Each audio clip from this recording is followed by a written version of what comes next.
বিসমিল্লাহির রহমানির রহিম। হে সমস্ত জগতবাসী, আজ আমি শামীম আলী চিশতি আপনাদের সামনে যে আলোচনাটি নিয়ে হাজির হলাম, সেই আলোচনাটির মূল হলো কি, মায়ের দুধের দাবি। আমরা ছোটকাল থেকে বড় হয়েছি, আমরা মায়ের বুকের দুধ খেয়েছি।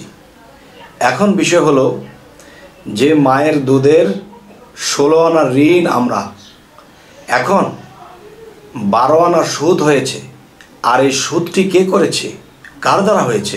এবং দেখা যায় সেই 4 আনা এখনও বাকি আছে, এখনও 4 আনা বাকি আছে। সেই 4 আনার জন্য কিন্তু আপনার আমার কি হয় কে জানে। আর সেই দাবি পূরণ করতে আমাদের কি করতে হবে? তবে আজকের আলোচনাটি সম্পূর্ণ শুনবেন ইনশাআল্লাহ। সেই আলোচনাটির মধ্যে দেখুন যে হজরত আলীকে বলা হয়েছে কি, শেরে আলী, শেরে খোদা।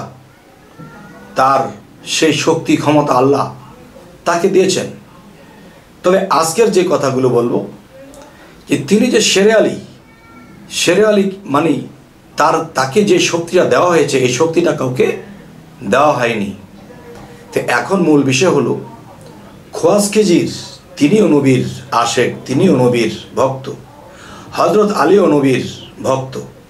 তো এখন যে কথাটি বলতে চাইব, সেই কথাটি হলো, দেখুন যে হজরত আলীর সাথে যখন হজরত ওয়াইস করুণীর সাক্ষাৎ হয়েছিল, এবং ওয়াইস করুণীর কাঁধের মধ্যে তার মায়ের যে ঝোলা বা খাঁচাটা ছিল, সেই ঝোলার মধ্যে ওয়াইস করুণীর মা থাকতো। কারণ এটা তো জানেন যে সে যদি ঝোলাটা মাটিতে রাখে, তাহলে আজরাইল তার মায়ের জান কবজ করে নিয়ে যাবে। তাই ওয়াইস করুণী তার মায়ের ঝোলাটা তার কাঁধে করে সবসময় চলে, মাটিতে রাখলে আজরাইল নিয়ে যাবে। তো এখন যে বিষয়টি হবো, যে হজরত ওয়াইস করুণী আল্লাহর এমন এক প্রিয় ব্যক্তি, হজরত মুহাম্মদ সাল্লাল্লাহু আলাইহি সাল্লামের কাছে এমন এক প্রিয় ব্যক্তি যে তিনি দন্ত শহীদ করে দিয়েছেন। একটা দাঁত শুনেছে হজরত মুহাম্মদ সাল্লাল্লাহু আলাইহি সাল্লামের, দন্ত মোবারক যখন পড়ে গেছে, সেই ওয়াইস করুণী যখন শুনেছে, তার সমস্ত দাঁতগুলো ফেলে দিয়েছে। কতটুকু প্রেমের বিষয়! তাহলে আমি যে মূল কথাতে আসব, যে ওয়াইস করুণী বলেছিল, হে আলী, আমার মায়ের ঝোলাটা তোমার কাঁধে রাখো, আমি আল্লাহকে সেজদা করব, আমি আল্লাহকে সেজদা করব। তখন আলী যখন সেই ঝোলাটা নিল, তখন সে যখন সেজদায় গেল ওয়াইস করুণী, তখন কিন্তু সেই ঝোলা নিয়ে সবসময় ওয়াইস করুণী চলতো ফিরতো, সমস্যা হচ্ছে না। কিন্তু হজরত আলী যে শেরে আলী, শেরে শক্তি, শেরে খোদা, তার কাঁধের মধ্যে ঝোলাটা নিয়ে সে মাটির নিচে ডেবে যাচ্ছে। এর কারণ কি? এর কারণটা যদি সম্পূর্ণ ভাঙতে যাই, বহু সময়ের দরকার। তবে অল্প সময়ে যা কিছু বলা যায়, আমি জ্ঞানীদের কাছে একটা ছোট্ট ইঙ্গিত রেখে যাব, যে তিনি এত বড় শক্তি, শেরে খোদা, মাওলা আলী বলা হয়। তাহলে তিনি দেখা যায় কি, তার মায়ের ঝোলাটা নিয়ে সে ডেবে যাচ্ছে, আর ওয়াইস করুণী দিব্যি এই ঝোলা নিয়ে হারত। এর কারণ কি? যাক, সেই কারণটি আমি বলছি, যে ওয়াইস করুণীর সেজদায় পরে সেখানে যে কাজটি করতেছে, এই দিক দিয়ে হযরত আলী ডেবে যাচ্ছে। যখন বুক পর্যন্ত ডেবে গেছে, তখন বললে, হে ওয়াইস করুণী, তোমার মায়ের ঝোলাটা ধরো, মাটিতে ঠেকে গেলে আজরাইল নিয়ে যাবে। তখন ওয়াইস করুণী মাথাটা উঠালেন আর বলতেছে, হে আলী, কি কাজটা করলা তুমি?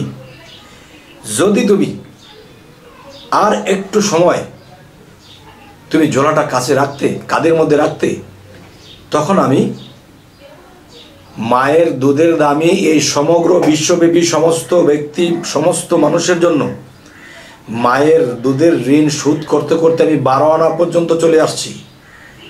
আর 4 আনা বাকি ছিল, সেটাও আমি মওকুফ করে দিতাম। কিন্তু তুমি ডাক দিয়ে আমার এই ধ্যান ভেঙে দিলে। তখন বলল, কি করবো, ওই দিক দিয়ে আপনার মাকেও তো বাঁচাতে হবে। আপনার মা যদি মাটিতে ঠেকে যায় তখন তো আজরাইল নিয়ে যাবে, আমাকে আপনি দোষারোপ করবেন, এই জন্য আমি ডেকেছি।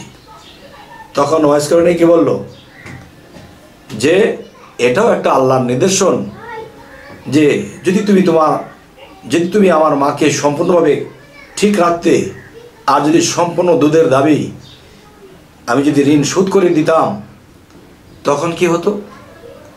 তখন দেখা যায় মানুষ বিভিন্ন পাপ কাজে লিপ্ত হতো, যে মায়ের দুধের কোনো ঋণ আমরা নেই, আর 4 আনা বাকি আছে, 12 আনা মাফ করা হয়েছে, এই 4 আনার খেসারত দেবে মানুষ। এই 4 আনার জন্য মা বাবাকে সেবা করবে, যত্ন করবে, তাদেরকে সন্তুষ্ট করবে, এরপরে তারা সেই 4 আনা থেকেও একদিন মুক্তি পেতে পারে যদি আল্লাহ দয়া করে। তবে হে সমস্ত জগৎবাসী, আজকে একটু আধ্যাত্মিক মতে যদি আসি, সেই আধ্যাত্মিক মতে আসতে গেলে যে শেরে যাকে বলা হয়েছে, তিনি এটা নিয়ে ডেবে যাচ্ছেন কেন? এবং তাকে তো শেরে আলী বা শেরে খোদা ওয়াইজ করণীকে এই টাইটেল দেওয়া হয়নি, তিনি তো দিব্যি হারত। আমি ছোট একটা ইঙ্গিত করব, এই ইঙ্গিতটা যদি বুঝে নিতে পারেন তো আলহামদুলিল্লাহ, আর না বুঝতে পারলে মনে করব এই কথাটি আপনার জন্য নয়। আচ্ছা, কথাটি হলো, ওয়াইজ করণী যখন যেদিন শুনতে পেরেছিল নবীর একটি দাঁত শহীদ হয়ে গেছে, তখন তিনি একটি দাঁত ফেলে ভাবছে, আরে এই দাঁতটা পড়লো না ওই দাঁতটা পড়লো, যদি এটা পরে থাকে, ভেঙে ফেলেছে। এখন ভাবছে যে না এটা নয়, এটা যদি পরে থাকে তো এটাও ভাঙতে ভাঙতে সমস্ত দাঁতগুলো ফেলে দিয়েছে। নবীর পরেছে একটা, সে ফেলে দিয়েছে সবটা। আজকের কথার যে জবটা, সেটি অবশ্যই খেয়াল করে শুনবেন, তাহলে বুঝতে পারবেন সবটা। আচ্ছা, কথাটি হলো, দেখুন যে নবীর কোন দাঁতটি পড়েছে সে অনুভব করতে করতে সমস্ত দাঁতই ফেলে দিয়েছে, অথচ নবীর একটা পড়েছে। অন্ধবিশ্বাসে প্রেম। আরও একটি হলো দেখে শুনে বিশ্বাস।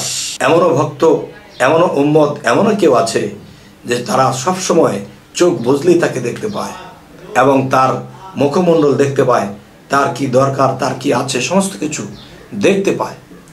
দেখে দেখে সেটা মানে ইমানে মুফাসসাল, ইমানে মজমাল না দেখে বিশ্বাস করা, তে শুনেই দাঁত ফেলে দিয়েছে।